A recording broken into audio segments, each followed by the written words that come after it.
Have you ever came into a room and you missed something? Like something just happened like right before you got there. And it was something like super cool. You know, like when you watch a sports event, right?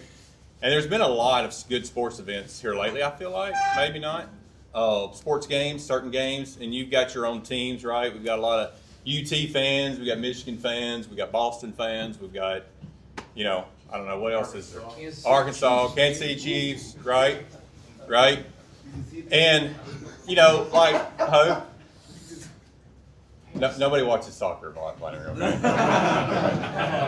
I mean, football. Okay.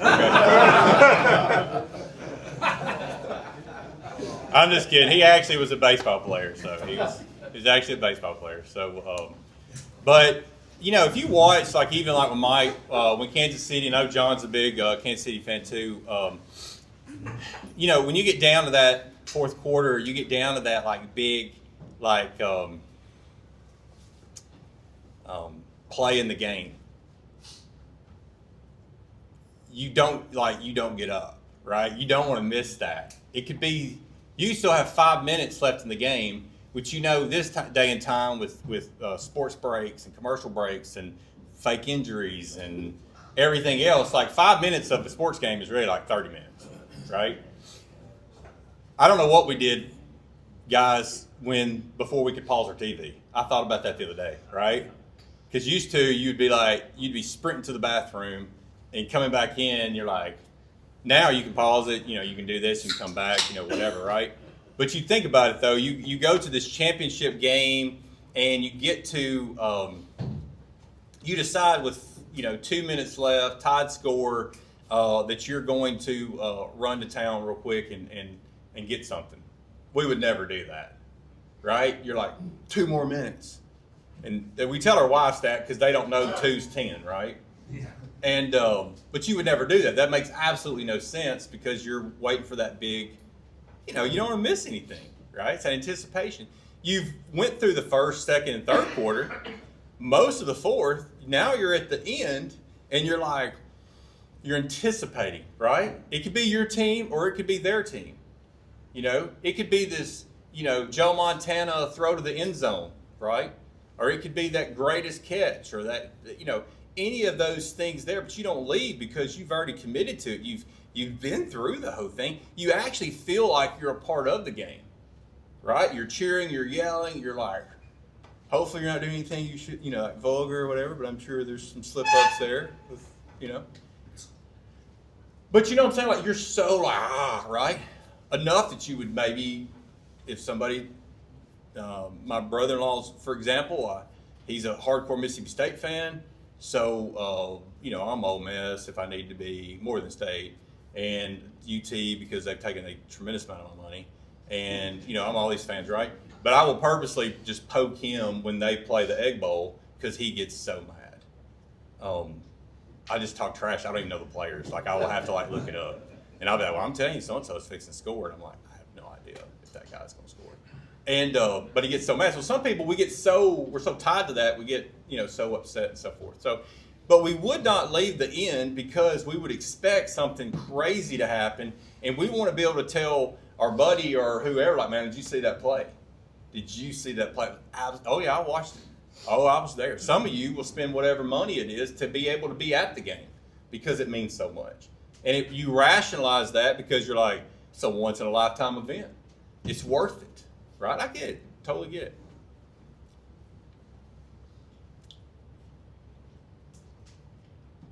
You think about Thomas, one of the disciples.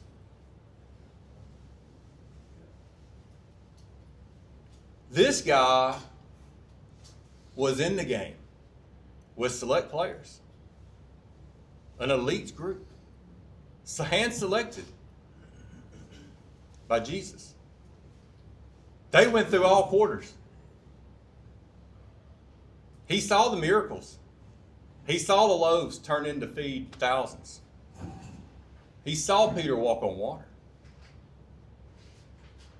He saw the dead come to life. He saw people that were lame walk. He saw leprosy removed. This guy saw everything. He was in the room. He was in the group. He was in the circle.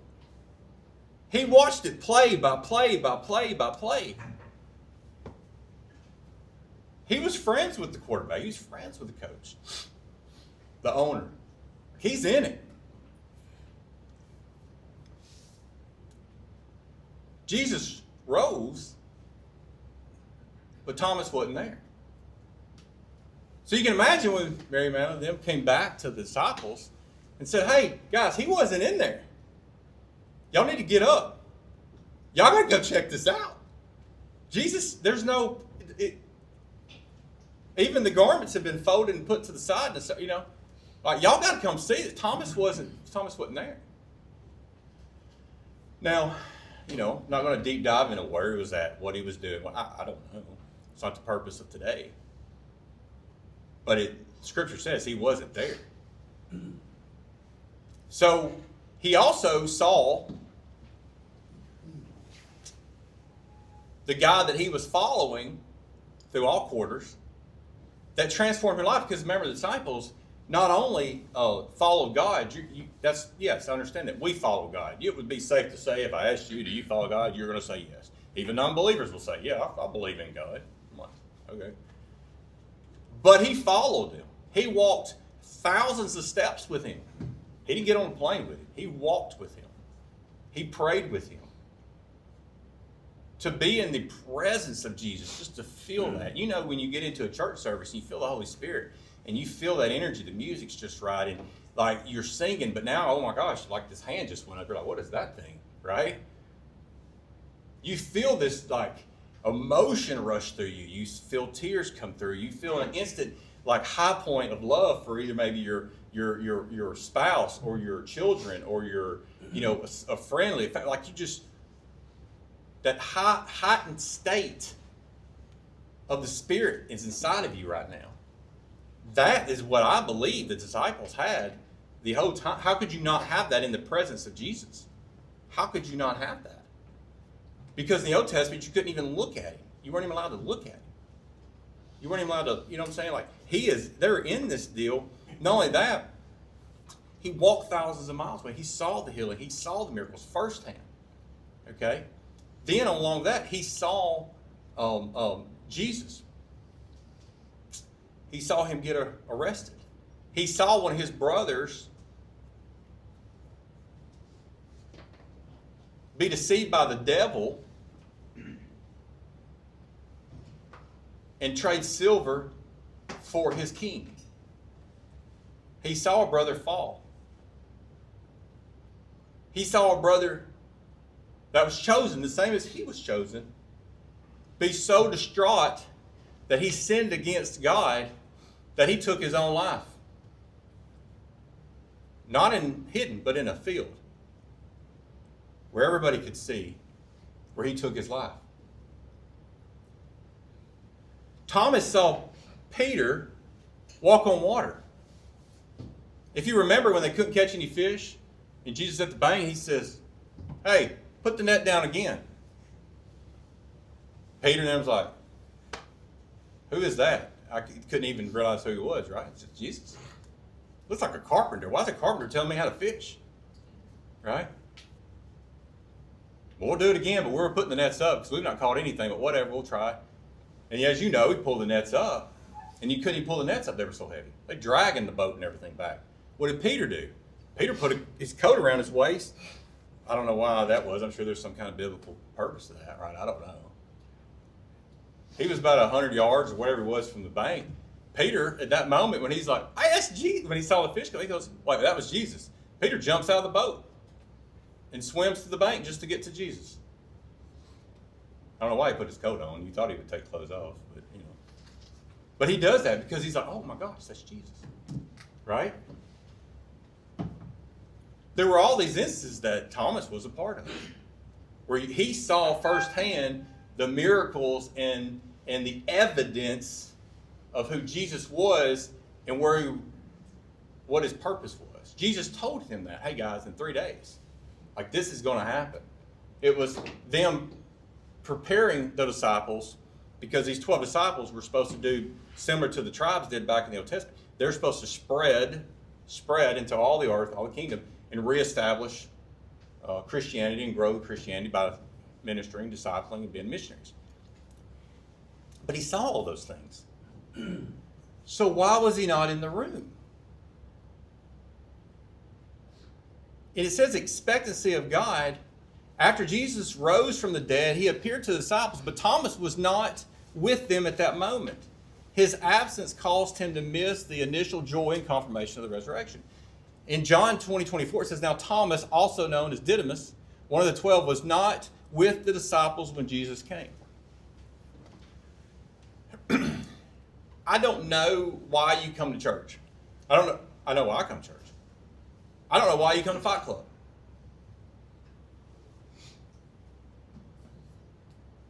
Is it because your loved one expects you to? Your loved one makes you? Communion? Spotlight. Meet more people. Build your personal brand. Maybe you have a business. Is it to get more active? Or do we come to Fight Club with an expectancy of God to see movement? I don't commit to Fight Club because I'm a repetitive person. If some of y'all have talked to me and stuff like that, like I literally throw off my schedule on purpose to make my mind react differently. So I don't get complacent. I get complacent, I'll go backwards. Just what I think, right? So I wouldn't do Fight Club just because it's like, well, I've been doing it for I've been doing it for so many. No, it's irrelevant. I don't come to church to tell everybody I go to Long Hollow. It's irrelevant. The expectancy is that when in Fight Club, that if we do this 52 weeks of the year, that gives it an opportunity for some man that is in a situation that he is being attacked by the devil, by himself, that he has an opportunity for anybody in this church or this ministry to say, hey, you know what? Fight Club's there Thursday. They're open every week. It's the convenience of having Christ available to men. But again, I don't come here, we build relationships, but I come here with an expectancy that there's going to be transformation in all of our lives. It may be something small, maybe something great. Maybe to fix a marriage. It may be to figure out what's next after the marriage. It may be in a season of addiction. It may be an assist. At this point, I've heard everything, and I take it so personal as a gift to me when someone tells me I was going to commit suicide. I come to Fight Club, and it changed my whole thought process. What? It's not me, it's God. Marriage was about over. Got in here with some men, spoke to this guy or that guy. We're good. Divorce happened.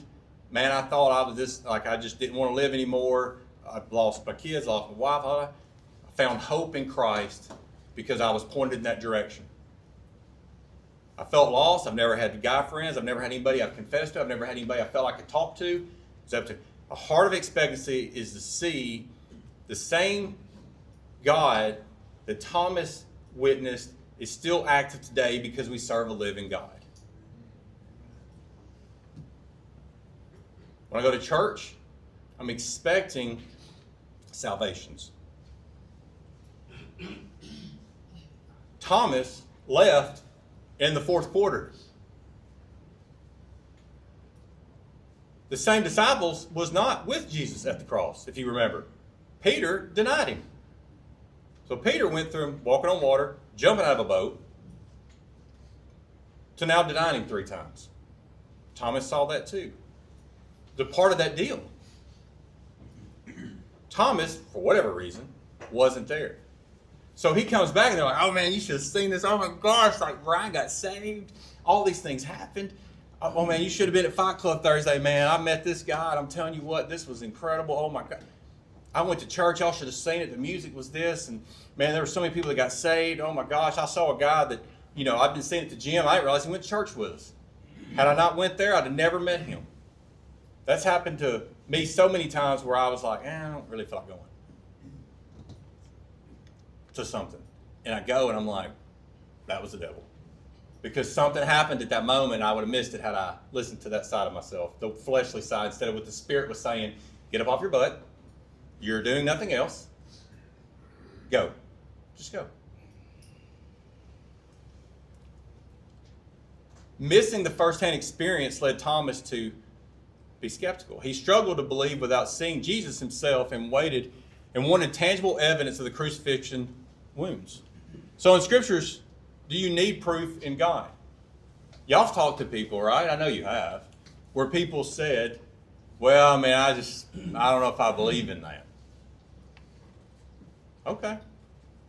I got you. So what do you tell them? I mean, not everybody in here knows scriptures, but you can just start. And let's be honest, right? So if they're not a believer, the scripture's words to them.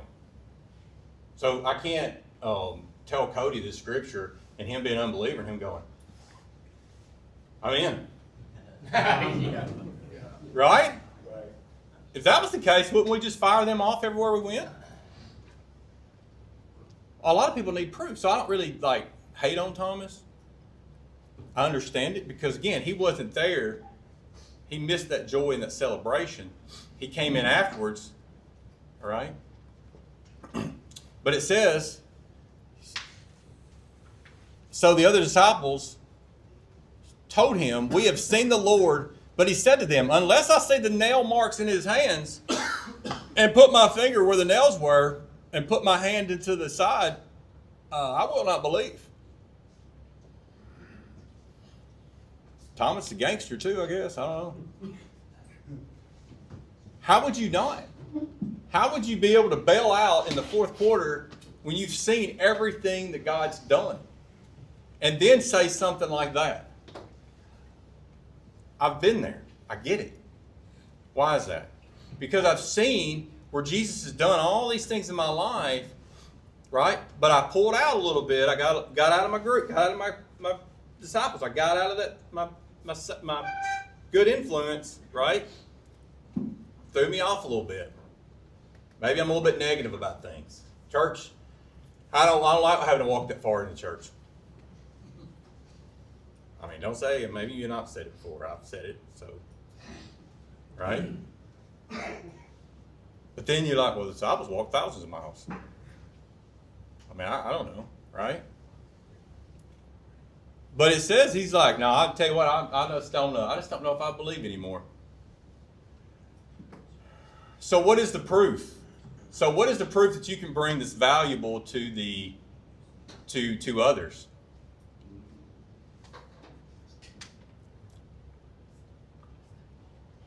You can't tell God, you can, I don't suggest it, been there on that one. Well, God, if you'll do this, then I'll do X. If you give me my job, I'll know there's a God. If I get this job, I know God. God, if you save my marriage, I know there's God. God didn't do all those things. He's the cleanup guy, I guess, is what you're wanting him to be, right?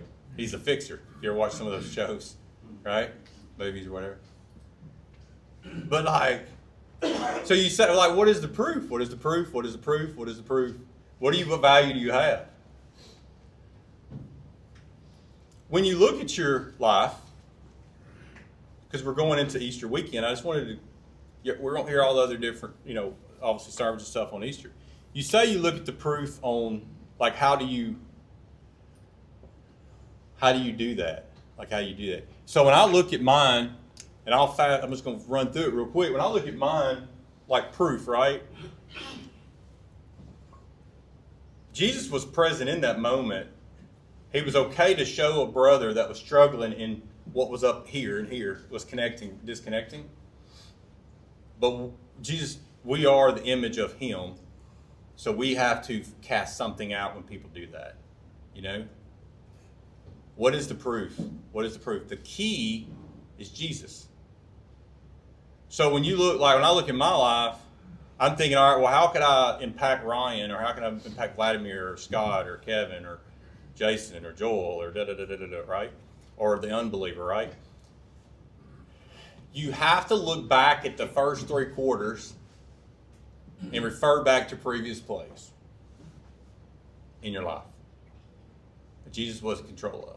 If you look back at mine, I'm not going to write them out, but you can look back as early as 15 years old. I'm 43, so 94, 95. At that point, right there is where parents got a divorce. Yes. Mother was a alcoholic. Very much so. Mother had a lot of affairs. Yes. Divorce happened. Family split. Started there. I started drinking shortly after that. Never gonna be like my mama. Fell right into it when I was there. 16, had a DUI. Was in jail for a little bit there on that deal. It was real nice for a young kid. Ran a car through a house when I was 17. Airborne to Dodge Avenger. Kevin, you probably remember that car, don't you? Dodge Avenger, 2-door sports car I don't know. But in Iuka, Mississippi, it was like a Corvette, you know what I'm saying? I'm just saying. Oh yeah. I started out with a 4-door Buick Century. It ain't something you go pick the girl up in, you know what I'm saying? You go pick their grandmother up in it. It had when we bought that Buick Century, it had a Kleenex box in it. Yeah. Then I found out my dad bought it from a lady in town because she's a really attractive older lady, but she taught him in high school and she was really pretty, and he literally bought the car from, I don't know, it's a weird deal. I was like, so you had a crush on her, you bought a car from her just so you could talk to her again? She's like 75 now? Okay, whatever. Anyway. But a Dodge Avenger. So I had that for exactly 1 month. I airborned it through a house.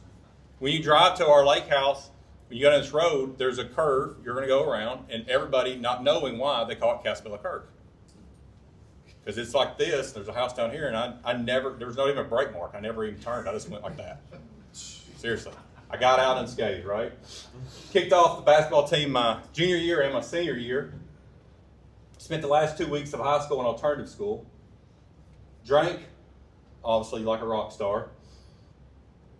Met Lindsay, dated early in here. Didn't date through all the drama, all that stuff. Her parents said absolutely not. We didn't date through about a 3-year period. Me and Lindsay started dating when we were 13. She was 12. We did not date from sophomore to senior year because of who I was, and her father was my insurance agent. I totaled 5 vehicles in high school. So, you know, he was very conservative, Missionary Baptist Church, deacon. Yeah. So he decided that she would be homeschooled, and they didn't even have homeschool at Iuka, but he was going to homeschool her to keep her away from me. So anyways, we picked back up here. I didn't do anything. I didn't drink. I didn't do anything. But I got saved at 21. Okay, I didn't do anything. Had all these kids by 25. Had 3 kids. Okay, I didn't do anything. We moved away. 2011. Started drinking again. Became deep dove into that again. After that, lost a totaled a couple more vehicles. Back here when I was 15, I attempted suicide, I think 4 times. Back here, by myself. You fast forward here, I drank. I was an alcoholic for like 7 years. Okay. The month before I quit, went to sleep with a 357 in my mouth. Woke up, thought I'd killed myself. I didn't, obviously. But I did think I did. I had intentions to that night. That's what happened there. And then Lindsay, and I filed bankruptcy because I lost the business. So I've had credit since I was 15. I had the same checking account since I was 15 years old, and that was over. That was 8 years ago, 7, 8 years ago at that point. So at the same time that Lindsay says she's leaving me, the kids, the family, everybody knows she's done. Also put bankruptcy on that. So for the next 7 years, I got $800 taken out of my check bi-weekly. No matter what my income was, it was a set amount. And I was making the least amount of money I've ever made in my life when I moved here. Bankruptcy, having to quit drinking without a rehab or anything. No, the detox means it was taken away.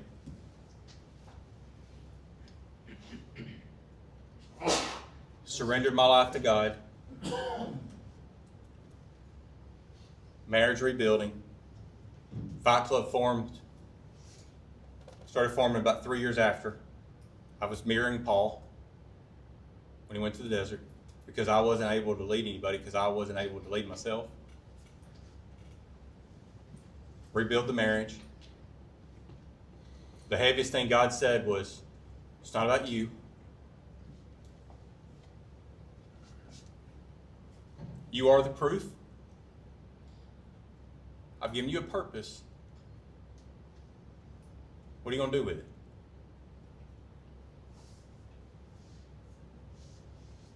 His nail-scarred hands are my hands. His side is my side. Because I am saved and I have the Holy Spirit and He lives in me. So when somebody wants proof, I'll be just like Jesus was. I'm not going to get offended by it, but I'll show you my scars. And that's okay.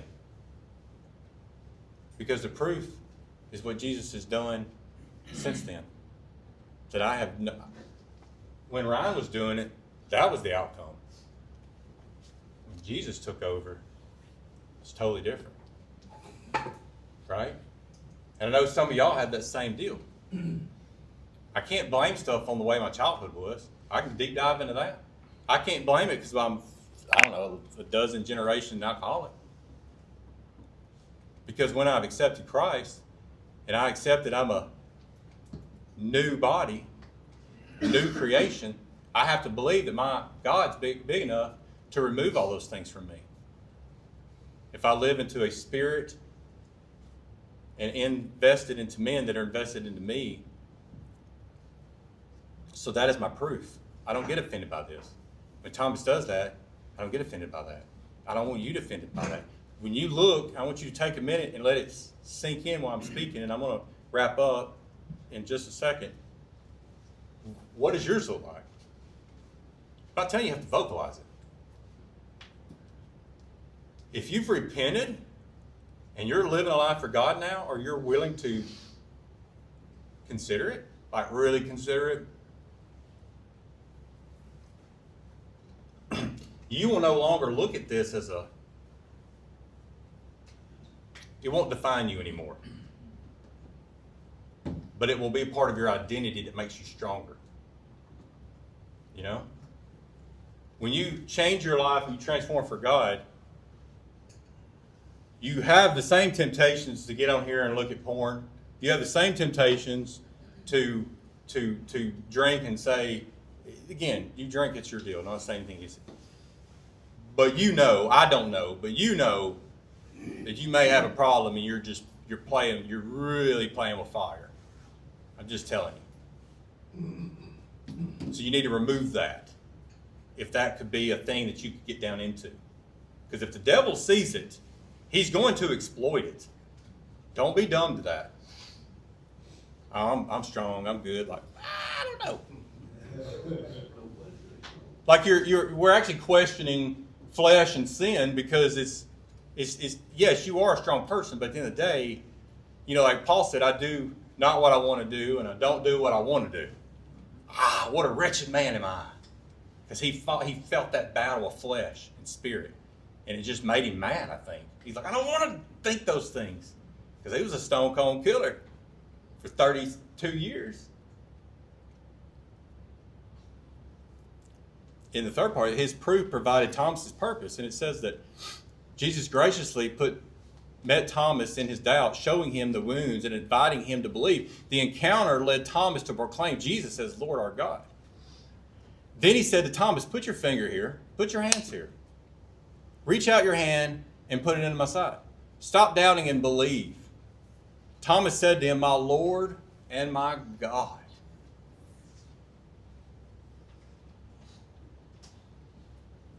God tells us that, guys, when we look at our lives.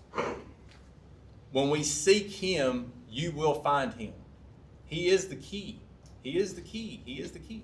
To all of our problems, all of our stresses, He's the key. To your health problems, He's the key. Because it may not come out the results that you want, but if you're close to God, you'll understand why. Right? It doesn't mean everything's going to be just... Because our worldly mind might be giving us an expectation or a perspective that God's like, I didn't say that. You said that. I didn't say that. I actually want to give you that. But I'm going to need you to walk with me closer to get there. Or I'm not going to give it to you. That's the way I feel. So He tells him that. Like, you should have joy. We serve a risen God. You can talk to Him at your table here in a minute. When you pray,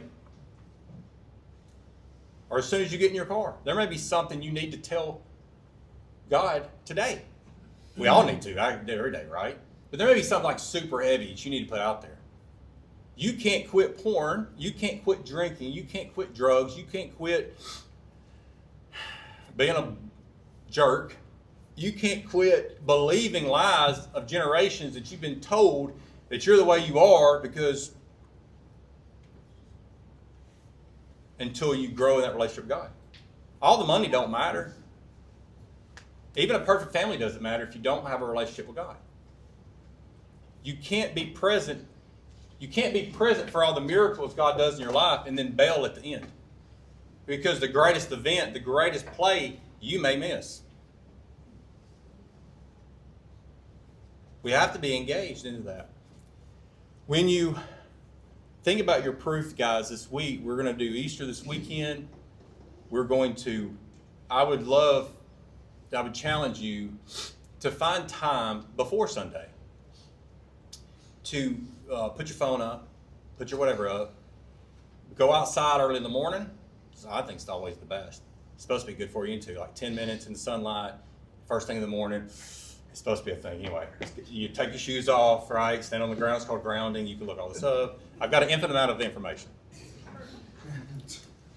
But when was the last time you watched the sunset and spoke to God and said, thank you for that sunset. Thank you for today. What can I do today for you, God? That you've blessed me with another day. Right? When have you went out late at night and you walk a dog? I have to take a dog out, right? How many times you took a dog out though at night before bed and you just stopped and you just looked up at the stars or the moon or the whatever, the clouds, I don't matter, and just say, God, I love you so much. I love you so much, God. When's the last time you prayed over your wife, if you have a wife? Since I quit drinking for 7 years, me and Lindsay's prayed every single night together. It impacts. It does impact. It does. Some nights I'm super duper sleepy and I don't really feel like it. Sometimes we're fighting. And I'll go ahead and start praying. She goes, oh, no. You're not praying in anger. And I said, oh, no, I can change. Because I'm trying to go to sleep. I'm like, no, I done took a melatonin. Like, I'm finna pass out. And she's like, oh, no, we're not done. I'm like, oh, man, it's going to be about 1, 2 o'clock tonight. Right? But guys, I tell you this, the thing I gave into your bag, okay, is something, it's this. I would like for you to take one. If you choose to put it on your key ring, you can, or whatever. It's a key. So what in the world? Yeah, I know. When my wife picked this Amazon package up in the front door, and I was like, gosh, dog, I didn't get to it first. She hears the rattling sound. She goes, what have you done? And then I get it out. She goes, why do you have keys? Why not, right?